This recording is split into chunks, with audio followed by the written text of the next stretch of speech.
Good evening, everyone. We are continuing with our study of 26 Keys to Living with Higher Awareness, which is one of the many, many, many gems that Swamiji left along the path for us to discover and to study. We are up to number 3. And Swami's essential summary, I was joking last week that I was going to do this like the 12 days of Christmas and recite each one all the way through to where we are, but I am for the moment. He says that the keys to success in life, greater energy, and greater awareness. I mean, that's the summary of it.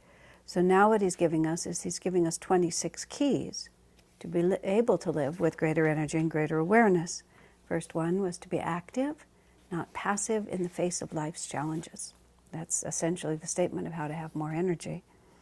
The second one, and then actually there's the 3 or 4 here that all deal with the physical body. So the first one, which was number 2 of his keys, the first one, which is number 2 of his keys, says, exercise regularly with deep attention. And we actually gave that a whole hour last week. I didn't know that we'd be able to do that, but what do you know? So this week we are thinking about practice breathing deeply several times a day. And I'll read, this is a very long one, but I'm going to read the whole thing. An increased supply of oxygen to the lungs invigorates also the brain. While walking, inhale and exhale deeply. Count to 4 with the inhalation. Hold the breath counting to 4. Exhale again counting 4. And hold the breath out 4 counts. Repeat this exercise 6 or 12 times in succession. So what he's having to do is to control the breath to the extent of creating an even rhythmical breathing. Inhalation, exhalation are the same length.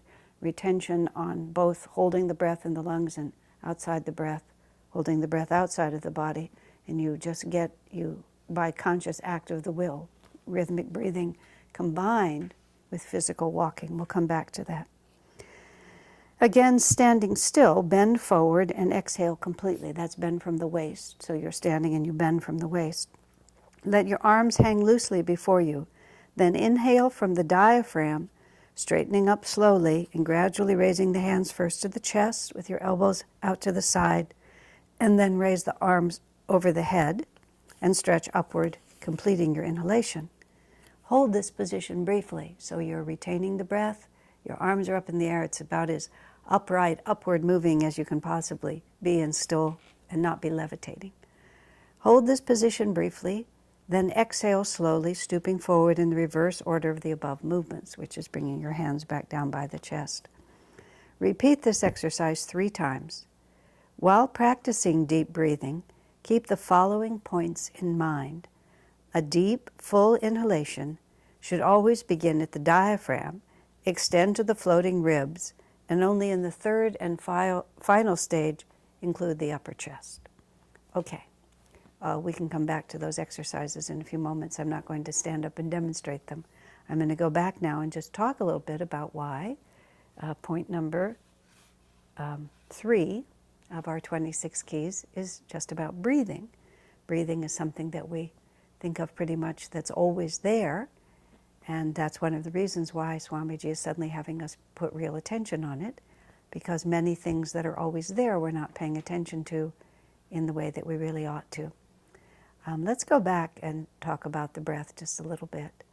I don't know how many of you have ever been present at the birth of a child. I've never been pregnant or given birth, but as part of a community with many friends, I've been present on more than one occasion when a child was born. And even if the child comes from the mother's womb and appears in every way to be viable, well-made, and ready to start its incarnation, there's always this interlude, sometimes it's long and sometimes it's shorter, where the baby inside the mother's womb doesn't breathe on its own. It's nurtured through the umbilical cord, and the baby's floating in a sac and floating in a amniotic fluid. But when the baby comes out and is suddenly confronted with the realities of this world and its lungs, its impulse, its intuitive impulse, is to use those lungs to inhale. This is the great difficulty when a child is born in shorter than the 9-month cycle, is oftentimes the lungs aren't developed yet, and so the child can't take in the necessary oxygen. Of course, until recent times, such children couldn't survive, but now with all of the technology that we have where we can surround that child with the necessary oxygen, often very premature little babies can be aided in that process of breathing until enough time passes that their lungs catch up to the necessity of living in this world. On one occasion, we had a child born quite prematurely, and he had to spend maybe 6 weeks even in the little incubator before they could bring him out and he could function on his own. Another child whose birth I was present for, in the end, it turned out she had no problems at all, but there was a longer delay than anybody felt comfortable with, just waiting for that child to take its first breath, because no matter how perfect the baby looks, if that baby doesn't begin to breathe, then there's no incarnation. Then that perfect little body it's never after that inhabited by a soul. So it's a great anxiety. Yogananda says that the reason babies cry with that first breath, I mean, that's the tradition, is with that first breath they also begin to cry. So every birth scene almost always involves the cry of the newborn, which is a very pleasant sound, because it means that the child is now breathing on his own. Master said the reason the baby cries is because he's out of the womb, he's into the material world, he's out of the astral world. He realizes he has launched himself on a whole physical incarnation, and he wails about that. Not all babies cry. Sometimes babies are very centered. Anandamoyi Ma remembers her birth, and her mother talks about the fact that she was notably silent. I guess she just didn't cry out at all. And she describes it herself as saying that she was just staring out the window at the beautiful green trees. And she just was, literally from the moment her incarnation started, she was always deeply centered in the spirit. She was always the same, is how she herself described it. What was the point of wailing? She was just going to be in that state of inner awareness. The ideal time to cast the horoscope, they say, is whatever time it is when that baby takes its first breath. Because that first breath is the actual beginning of the incarnation, especially from the point of view of engaging the will of the individual to participate in that life. Because you see, inhaling is an actual positive action. Merely to be born is you're pushed out of the womb by your mother's contractions, and I suppose you're cooperating or you're not cooperating.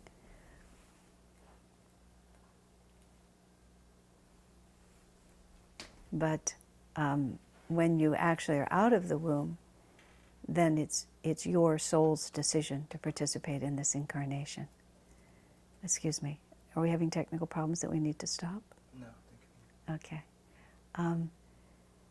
That's why the horoscope starts then, because before then you're not engaged. I mean, the whole destiny of the soul, which is what this whole story is about, and learning how to live with greater awareness, greater energy and greater awareness, is your own consciousness participating.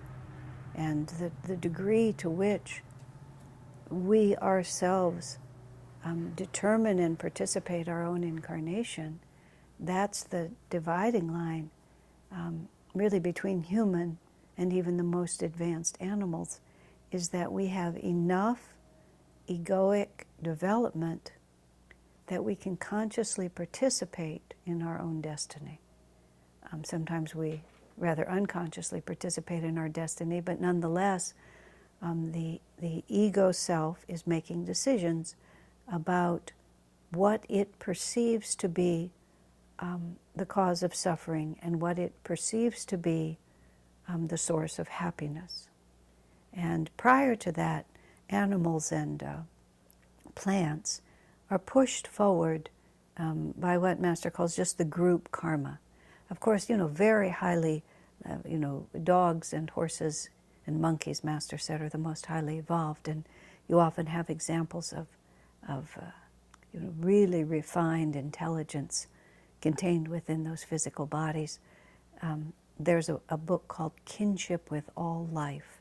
The author's last name is Boone, and he was the caretaker of a dog called Strongheart. And Strongheart was a movie star in the 30s, I believe. And Strongheart was either a dog just about to become a human and probably become a very advanced human, or he was a human that for some reason went back to be a dog because his capacity for everything was so far outside the range of what you would normally expect for his species.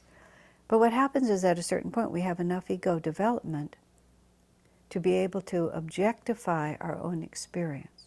Because see, no matter how good a dog is, he can't objectify his experience. He can't reflect on his life compared to the neighbor's.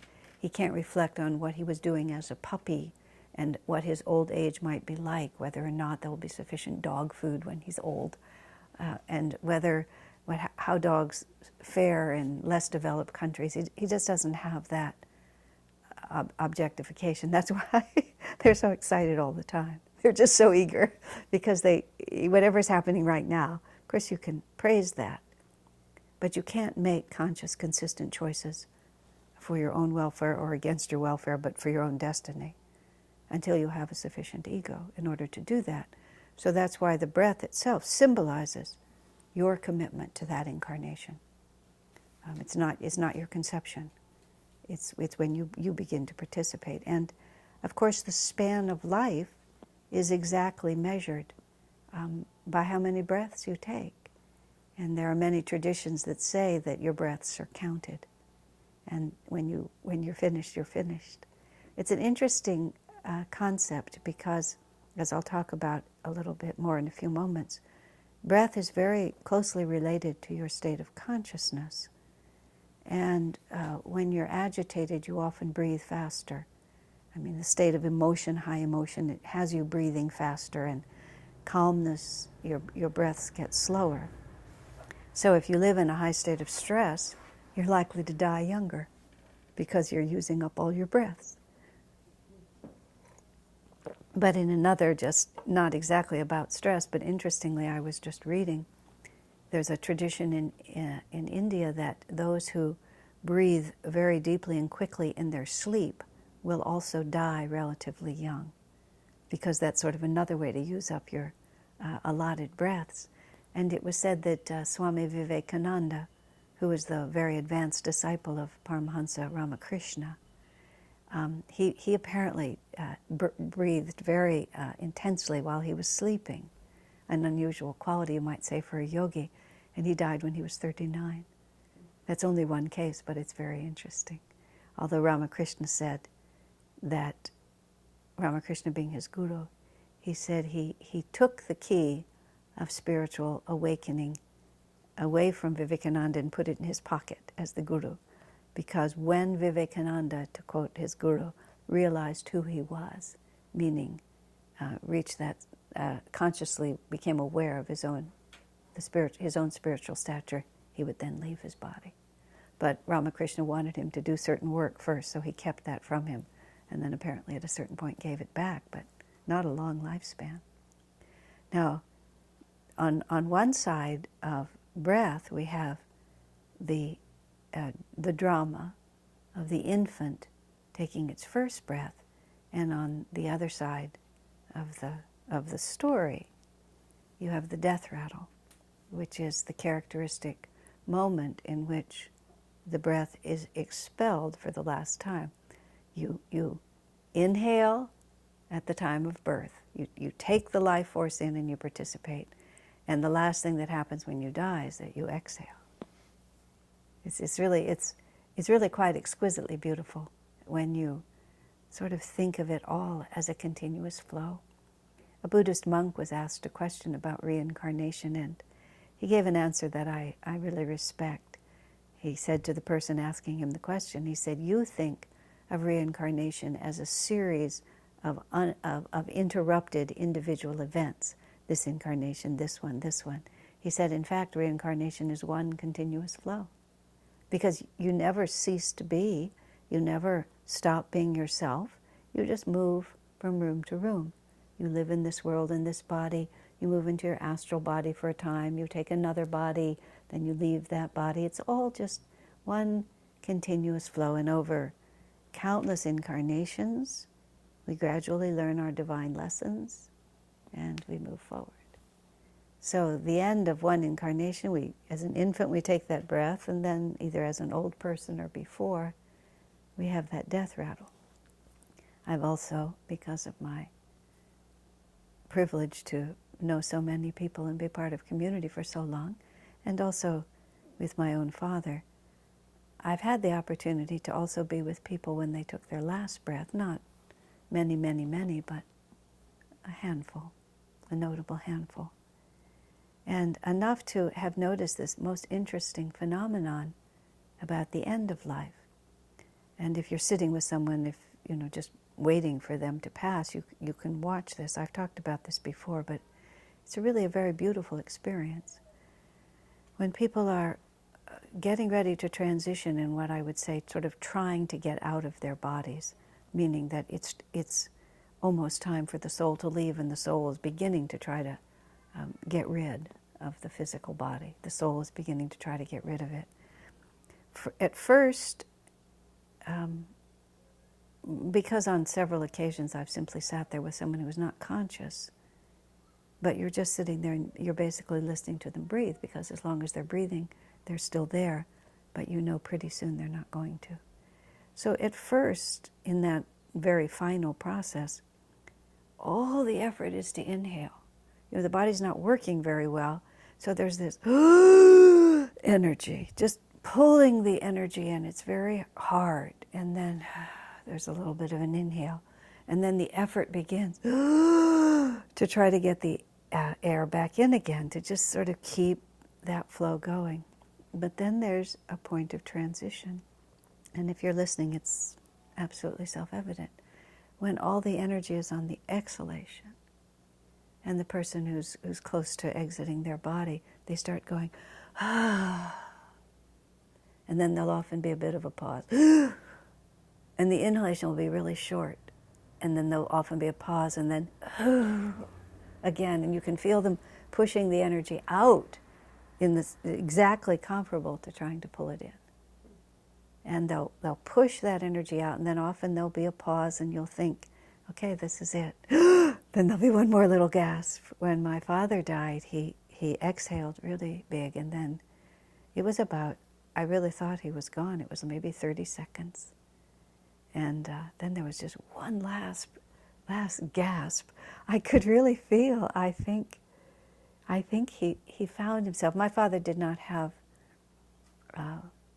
certainly not a conscious commitment or an intellectual understanding of the teachings that I follow, and he wasn't interested, and I didn't tell him. I was sitting there, and these thoughts were in my mind, but I tried to convey it to him. I don't know how much he got. But I could sort of, what I felt happen, perhaps I was projecting, is that all of a sudden he found himself outside his body. And he was outside his body, and he was just so startled that he just sort of tried to get back in and made one last gasp, and then exhaled and didn't breathe again. Because I could also feel that he was a little freaked out, is the only word I can think of. Now, mostly what I felt from him was this astonishing joy. But I think he was just a little startled right in that moment. But then it's over.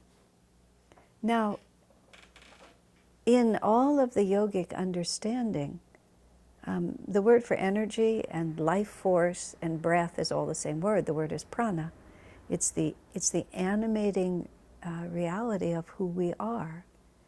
And the more deeply we can enter into that animating reality, you see, this is the breath is the farthest physical extension of this animating energy. It's not the breath itself that sustains us, it's the it's the energy behind it.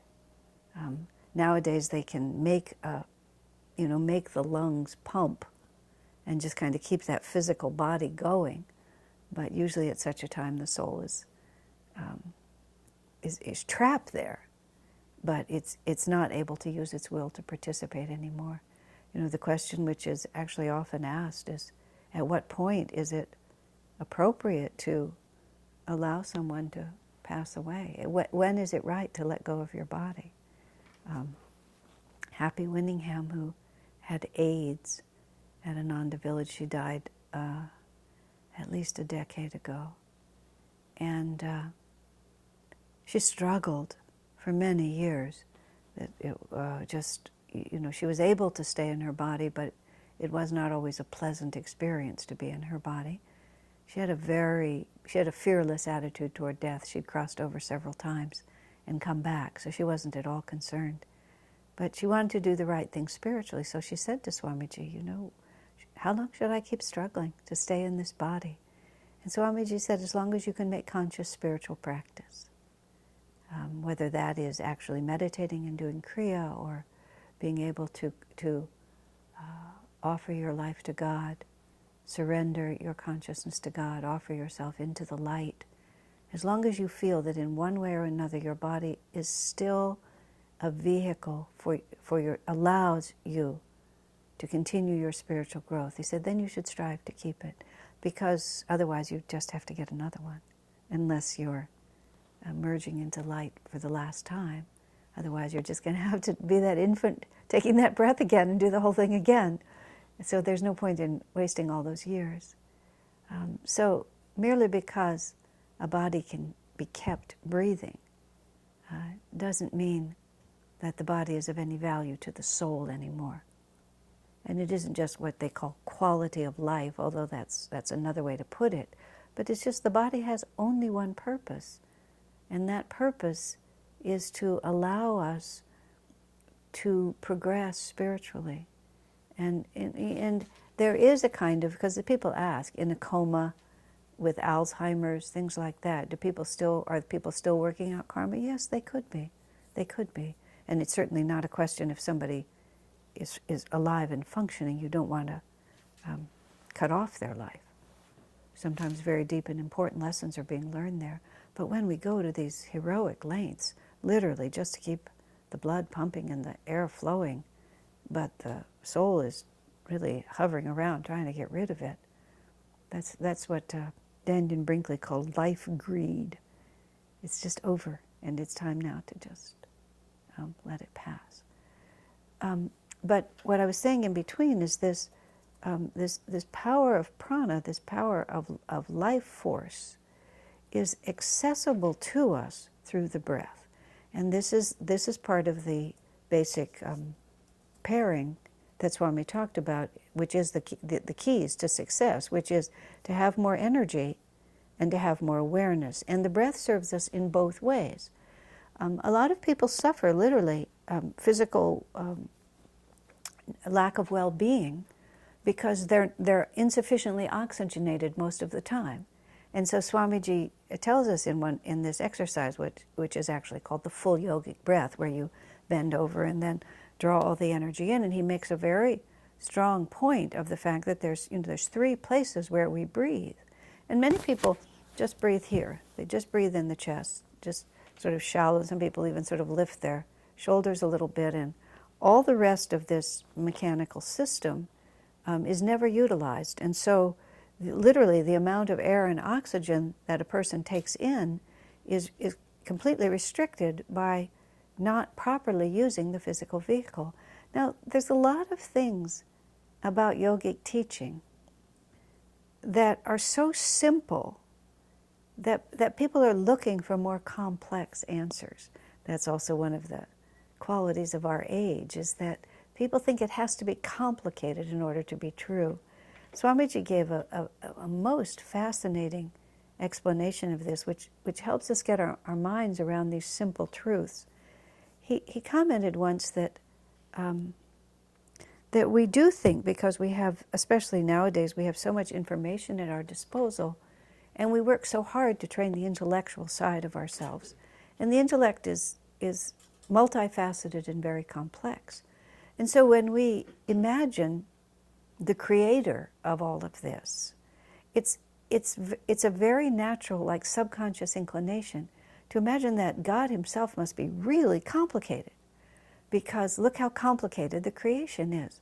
But Swamiji has expressed it like this, that creation is the vibration of God's consciousness, because these are other explanations. The Om vibration, from the stillness of spirit, the Om vibration begins.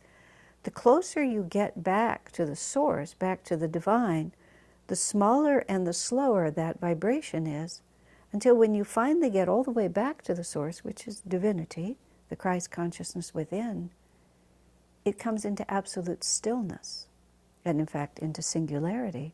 So far from it being complex at the source, it's extremely simple at the source. So even though, again, the subtlety of the spiritual teaching can be much more than the rational mind can understand, from the point of view of the devotee and our managing our own energy and bringing ourselves into harmony with true sadhana, sometimes the simplest is the best. And breath is one of those absolute simplicities. Because it's the link. This is how Master describes it. It's the link. Well, there are several things about breath. One of the most interesting things about breath, as they put it, is it's right between a voluntary and an involuntary action. You can't, for example, commit suicide by simply holding your breath. You can't refuse to breathe, because what will happen is, if you hold your breath long enough, you will pass out. And as soon as you pass out, your body will take over and you'll start breathing again. So it's like you can influence it to a certain extent with your will, but it also has a mind of its own. And I guess that's what happens to the poor baby. Poor baby's out there, and it may think that maybe I would rather it not have done this. It doesn't seem like such a good idea now that I'm here. But the physical body will take over, and it'll begin to breathe itself at that point, and then the baby's committed. The soul is committed. There's no such thing as a baby soul. It's just that. So when we come down to the concept of the breath is one of those exceedingly simple spiritual qualities. Because the other aspect of the breath is that there is a very integrated relationship between our breath and our state of consciousness. Now, the most elevated example of this is the state of breathlessness that is accessible in deep meditation. Because the breath is an expression of the upward and downward moving currents in the spine. And when the upward and downward moving currents in the nerve channels on either side of the spine, as they say, when the inhalation is offered into the exhalation and the exhalation is offered into the inhalation, this is how it's described, and the two unite, it goes from the nerve channels, the ida and the pingala, and it goes into the sushumna, and then it's a single flow of energy. And the body is still living, but it is now drawing energy in a much more subtle way. And this chemical necessity of drawing in oxygen and exhaling carbon dioxide ceases. And we're living at that time, a yogi is living at that time on the prana directly, without having to use the physical intermediary of drawing that prana in the form of oxygen and processing it and then exhaling. And so great yogis can go into the breathless state for long periods of time, and you have many strange stories of Swami tells one of people excavating a lake and discovering buried under the mud, meditating yogi.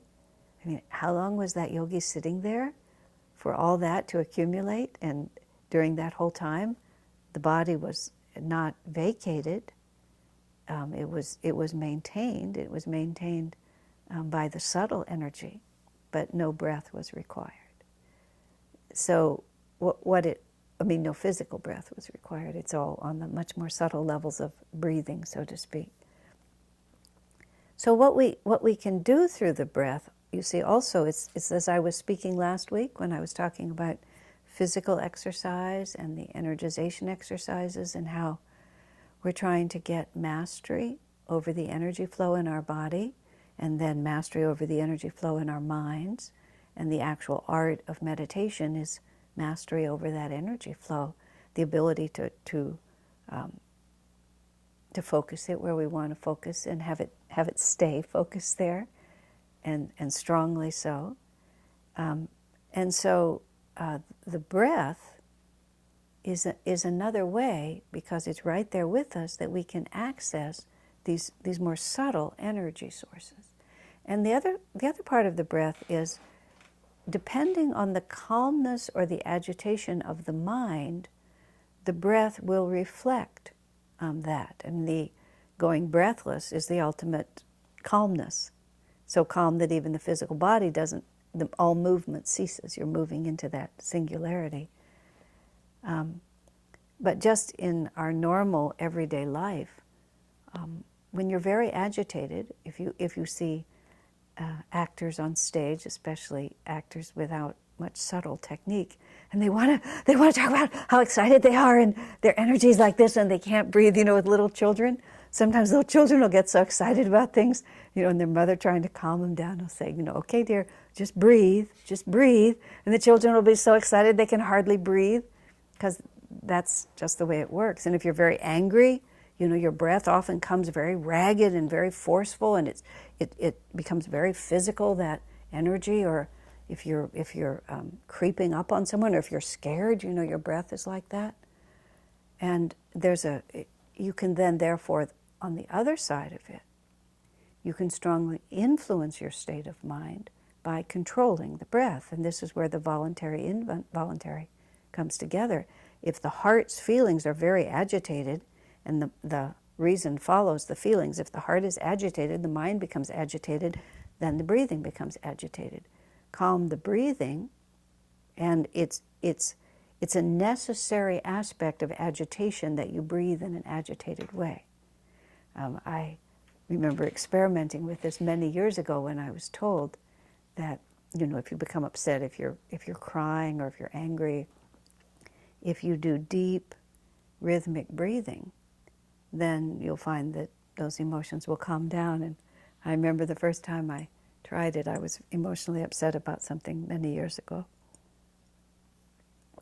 And as soon as I started doing an exercise not dissimilar to what Swami is suggesting, even exhalation, even retention, inhalation, even retention, even exhalation, holding the breath out, as long as I was doing that, it was impossible to weep. It just, the physiology of weeping required an uneven breath. And so when the breath was forced into a rhythmic pattern, it was impossible for the body also to weep at the same time. And of course, weeping is a certain self-perpetuating kind of distress. And when it's interrupted, I was talking last week about how the stress in the physical body, there's a physiological element to stress, and that exercise will interrupt the accumulation of that physiological quality.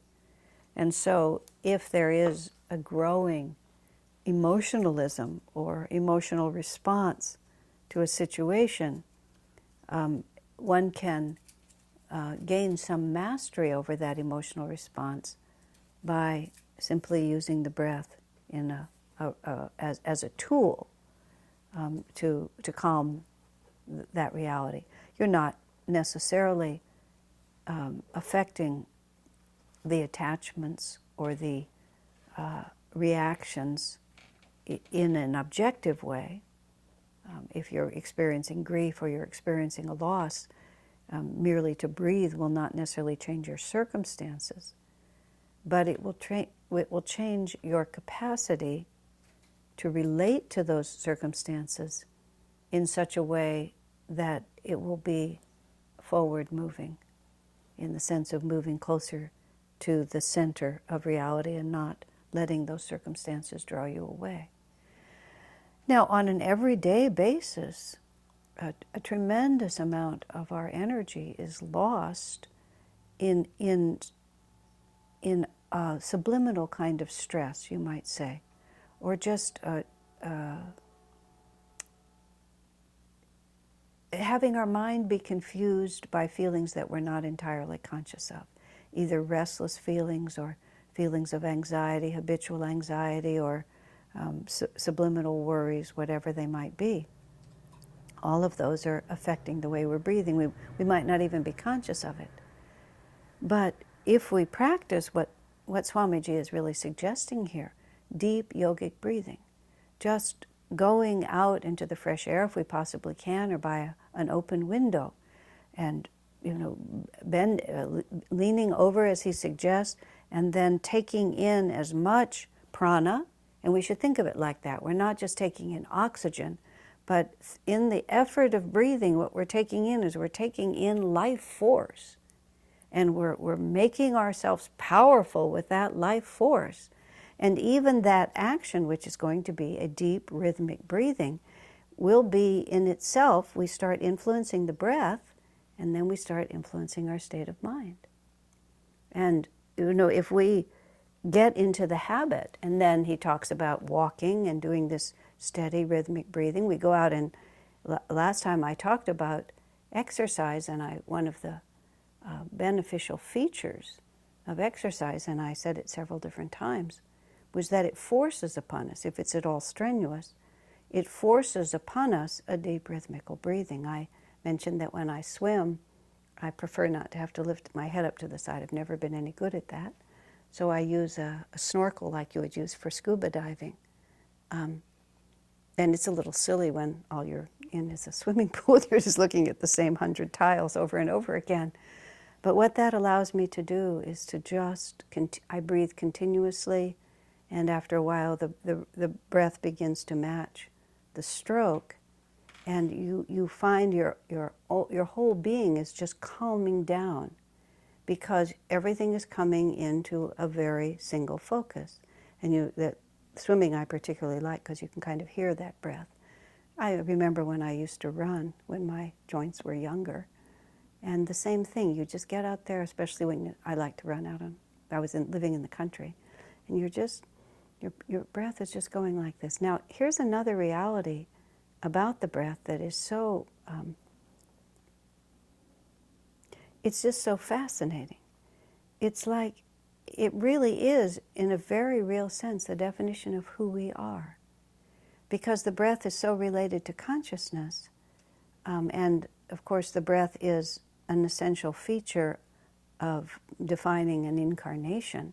As long as we're breathing, we're still in this incarnation, whether we have age-related dementia, whether we're in a coma, whether we're at the height of our powers, whatever we're doing, as long as we're breathing, we're still connected to this physical body, and then we're still in the definition of this particular incarnation. But the incarnation itself, in a very real sense, can be entirely defined, and not only by the fact that we're breathing, but by the quality of that breathing. Because here comes the connection between voluntary and involuntary, and the interesting connection between our state of mind, our state of mind, our state of our emotions, and the state of our consciousness and our breath. So how we are breathing, and whether or not we have allowed the circumstances of our life to dictate how we're breathing, is also telling us how we're doing in this incarnation. And so the whole of your incarnation, and this is where I was starting at the beginning, some things sound too simple to be true. But the spiritual path is not complicated. It's not easy, but it's not complicated. You see the difference? We think because it's challenging, it must be complicated. No, it's actually very, very simple. But then well, it's the temptation toward complexity, which is to think there has to be something else that I can worry about, instead of just recognizing that if we take care of our breath, then we have actually taken care of everything. It's fascinating to think about. And whenever you find yourself in circumstances, which we do a lot of times, where we feel that things have spun a little bit out of our control, if we can just really bring it back, as long as we're breathing, it isn't out of our control. And this is where Swamiji starts us here with these two very simple breathing exercises, because you can work the breath from both sides. And you can also work it from interior, which is what we do when we start doing Kriya and other more interior practices relating to the breath. But I'm going to stay with the external because that's where we are, for the moment. If one starts the practice, and you don't have to spend hours every day, but some of the time at least, consciously relating to your breath, then you begin to build into your understanding of who and what you are, the fact that that which appears to be involuntary is actually something that you can have and that you can do. I was born in 1947 into a Jewish family, and our family had come out of Eastern Europe and Russia and Romania, Poland, but many years before the Second World War. So there was no, or almost no, personal connection between the family I grew up in and all that happened to the Jews in Europe. Still, I was Jewish. And so it was always a little bit of my reality. And karmically, it has been something I've needed to think about. I've needed to have somewhere in the corner of my mind the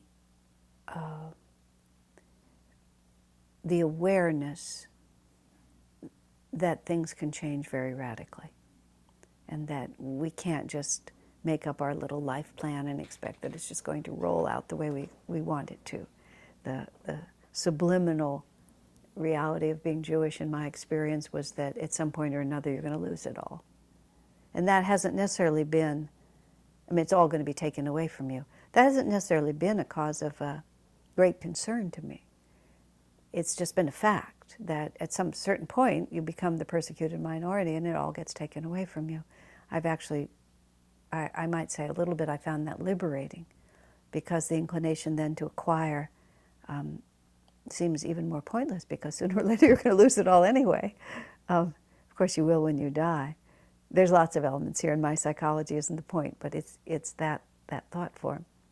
But the other side of that has always been this. So I question in my mind, what will I do when everything's taken away from me, and I'm crowded in some extremely unpleasant circumstance? And I think, a certain amount of my impetus for the spiritual path was the awareness of the ephemeral nature of this world and the inability of the ego to dictate its terms, and therefore needing to be prepared on another level. But the reality of breath, you see, becomes a very interesting thing at that point. Because once we start into the actual practice of meditation, doing Kriya, doing the breath meditation, which is the first foundational technique which eventually leads to Kriya proper, which is simply observing the breath along with the mantra, the Hong Sa mantra. It's not a secret, the mantra that goes with the inhalation and the exhalation of the breath. And at the very introduction to meditation, very often we are asked to concentrate first on the breath, because it's always there. And ultimately, it becomes the obstacle to our concentration, but at the beginning, it's the object of our concentration. And we simply we increase our awareness.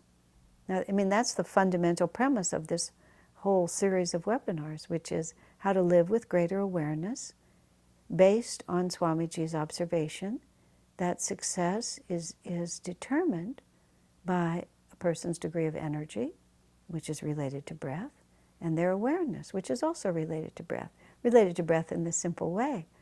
How much are we not conscious of? I mean, we're breathing all the time, but how much do we even know we're breathing? How do we know how and where we're breathing? I was reading, Swamiji was saying about how Master says, the breath shifts from nostril to nostril. It shifts into where it is in the nostril, whether it's on the outside or the center or the inside. And all of these are indicative of subtle nuances of shifts in our consciousness. But even just to concentrate on the breath, without controlling it. I mean, there's different ways to do this. The basic Hong Sau meditation is not a breathing exercise like Swami's teaching us here, where you deliberately breathe in a certain way. It's merely to observe the breath, to become conscious of that which is always there, but we were too externally distracted to know it was there. And when we start watching the breath in the way that the Hong Sau technique instructs us, breathing in with the Hong mantra, breathing out with the Sau part of the mantra. If you're not familiar with it, please go somewhere and learn it better than this. But what we're doing is that all of a sudden, the great complexity of life in the physical body and life on this planet, with all the vrittis and all the karmas and all the involvements, everything just reduces itself down to this essential flow of prana. So even though we don't control the breath, and especially when we practice this concentrating at the spiritual eye here, and you feel the breath cooling the brain, you breathe through the nostrils and it cools the brain, everything else becomes, your perspective rises. When you're at the same level of the experiences that you're having in your life, it's very hard to get a perspective on them, isn't it? Because all you see is that whatever edge is closest to us. When we're even just slightly above it, whether that's an inner perspective that we get or physical perspective, you can look down on it from a higher dimension, and all of a sudden you see how the patterns are coming together. You recognize where the karma is coming from. You can see where the karma is supposed to go. So when we begin to interiorize our reality, and again, Swami tells us to do this, walk and breathe in this certain way. Do the full yogic breath, several times a day. Energize yourself completely. Feel that every cell of your body is being infused with the energy of prana that you're drawing in with your will. You're also taking, now think about this for a minute, you're taking an active, not a passive response to life. Here I am, and I'm just allowing my lungs to breathe, or here I am participating in the energization of my whole being by this most fundamental reality. Or here I am just allowing my emotional state to work unconsciously on how my body functions, or else I begin to be very aware. And I'm aware of the fullness of drawing the energy in, and I feel that flow of energy. And this is the meaning of the Hong Sau mantra is I am one with the Spirit. And the breath itself, the most ordinary thing that we're doing, becomes a very deep devotional practice. We take in the power and the light of Spirit with every inhalation, and then with our exhalation we offer that back to the infinite. Every exhalation is a self-offering. Every inhalation is a receiving of the Spirit. Remember what it says in St. John in the Bible? As many as received him, speaking of Jesus, as many as received Jesus, to them gave he the power. Jesus gave to everyone who received him the power himself, that being himself could rise to the level of Christ consciousness. Now, we're always wondering, what are the elements involved in receiving? Well, of course, there's many, many practices, but one of them is breath itself. And that's why I was saying everything about the spiritual path can just come down to that. Whenever we're sitting anywhere, in a dull business meeting, trapped in traffic, in a room full of people who are all agitated and yelling at each other, if we just let everything else go and reduce life down to its essentials, even sitting there quietly, if self-mastery is not automatic, then if we have practiced these rhythmical breathing exercises in any circumstance that Nayaswami has suggested, you can just very quietly, and nobody will have any idea what you're doing, just very quietly begin to control the flow of your breath. And as you control the flow of your breath, and as you feel from the diaphragm to the ribs, to the chest, and you just feel this energy coming up and down, then it's like we cease to be a small individual. You become just part of this great ocean, this infinite ocean. Think about the way the waves move in the sea, and that's why we all so much love to just sit by the seashore, and how you can just get so lost in all of that endless movement. And the thing about the ocean that is so, at least speaking for myself, and I'm sure for many others, it doesn't feel restless. It feels because it's centering. I think because it reminds us of the flow of our own breath. It's just very centering.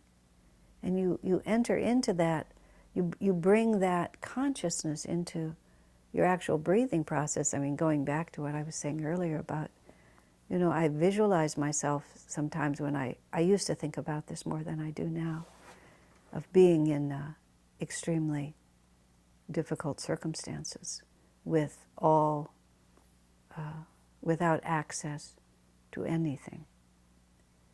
But still then having your own breath. And have we made that breath a friend? Are we even acquainted with that breath? Or is that breath a total stranger to us? And it being the delivery system of our own life force, it behooves us to become acquainted with it. And then, of course, the more familiarity we have, and the more power we have in the more superficial aspects of breath, the more then when we start going into the Kriya practice, where the breath is really, again, the means by which we very deliberately and deeply access energy on a very deep level. Because with the Kriya, what we're doing is we're really starting on the most superficial level, which is actually the inhalation and the exhalation. But we're really trying to use that inhalation and exhalation to penetrate into what is the source of the inhalation and exhalation, which is the Irda and the Pingala energies flowing up and down. We breathe because that energy is flowing up and down in the spine. That energy doesn't flow because we breathe because that energy is flowing. That's why when those two currents unite, that's when we go into the state of breathlessness. The other, just the factor is that the reactive process is also very closely tied to the breath. One of our friends, one of a very noble and devoted Ananda member, died of cancer, and it was the second or third recurrence of the cancer, and she was functioning very well, and suddenly developed a very terrible headache. And she knew that the cancer had gone into her brain, and actually she lived only, I think, 4 more weeks from being very active. She just passed very quickly. And she was a very, very strong, renunciate person. And at one point when her husband was actually pushing her in a wheelchair to the hospital to confirm what her intuition had already told her, and she could feel that he was deeply distressed. She gave him advice, just 3 pieces of advice, but one of them was control the reactive process, practice the teachings. Control the reactive process. Now, the reactive process means that instead of perceiving, as Master has told us, that circumstances are always neutral, and whether we perceive them as happy or sad depends on the happy or sad orientation of the mind. Circumstances are always neutral because, well, first of all, this is a dream. This world is just an illusion, and all that's really happening is our constant, unchanging relationship with God. But the reactive process is the ego, its attachments and its desires. That when things happen that please our ego sense of what will make us happy, we have a positive reaction. And when things happen that displease our ego sense of what we believe is the source of happiness and suffering, we have a negative reaction. That's the reactive process. And if you watch, there's a strong relationship. Whenever we have a sudden upliftment of energy, we always inhale, don't we? And whenever you feel you get bad news, you go, oh, isn't that so? Yes. Oh, like this, immediately. Now, as Swamiji says, it's not like every time we inhale, we get happy, and every time we exhale, we get unhappy. But when something hits us, that's the natural reaction that we do. So, again, this is one of the ways in which, when you have some mastery, and that reactive process is really the definition of our misery. Because instead of realizing that everything works together for the glory of God and for our ultimate freedom, we have this, oh no, oh yes, oh no, oh yes, this I like, this I don't like. And we have a hard time feeling the even-handed gift of God behind everything that comes. And this is not easy. It's not like I'm sitting here saying, Swami can say very casually, oh, it doesn't matter whether you're in pain or whether you're happy, it's all the same. If it's leading you toward freedom in God, what does it matter if you suffer? Well, it matters to me. You know, I've been working very hard to try to have that feeling. If this is a necessary stage in my liberation from all suffering, then why would I even call this suffering? But to control the reactive process is no small challenge. But part of what helps us to control the reactive process, again, you see, what we need on the spiritual path is, these are beautiful ideas, and we can get a fabulous intellectual grasp of these ideas. But we have a lot of vrittis in the chakras. We have a lot of whirlpools of stored up karma and just points that when life touches us in certain ways, things happen to us. But if, when we see that happening, we can retreat to the breath because we've trained ourselves when there was no challenge. We've trained ourselves to really be able to master this flow and to fall immediately into either the Hong Sa observation of the breath or a breathing exercise that we have practiced enough that it's really easy for us. That's a very solid way to control the reactive process. And then when you can calm that down enough, then your philosophy can come in and save you. Then you can realize, I was in a circumstance once and I was extremely distressed about the suffering of other people. And I couldn't do anything about it, and I was weeping. And just in the midst of my tears, this divine voice, it wasn't like I heard it outside of myself, but a divine thought came. And the divine thought, I always point to my right ear because it seemed to come in my right ear, go through my brain like this and exit out my left ear. It sailed through my head like that. It said, do you think that this could be happening outside of the will of God? And as soon as that thought came, I had to stop crying because my philosophy came in, and I said no. And then the thought is, then why are you weeping? And then the thought actually calmed my breath. It worked the other way around. But then you bring yourself back to center. And then when you're back to center, you know how to respond, you see. It's not a reaction now. It's a response. And once we're responding, you see, now we are aware. We can choose the kind of energy, and we can consciously participate in our own spiritual evolution. So, God bless.